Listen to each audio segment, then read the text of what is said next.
તમારી પાસે માત્ર 1 લાખ રૂપિયા છે તો તમે જમીનમાં ઇન્વેસ્ટમેન્ટ કરી શકો છો. એના માટે તમારે કરોડો હોવાની જરૂર નથી.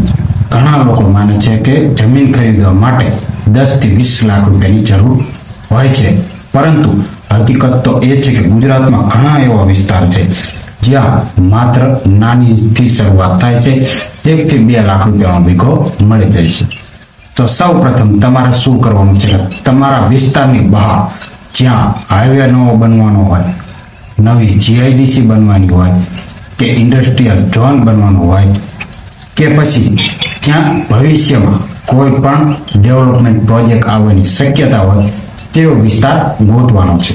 નંબર 2, તમે ઇન્વેસ્ટમેન્ટ જાતે કરી શકો છો અથવા તો કોઈ પાર્ટનરશિપ હોય તો પાર્ટનર સાથે કરો તો વધારે સરળતા રહેશે.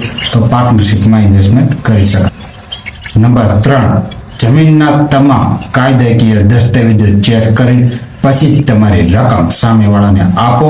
ત્યાં સુધી કોઈ પણ પ્રકારનો વ્યવહાર કરશો નહીં.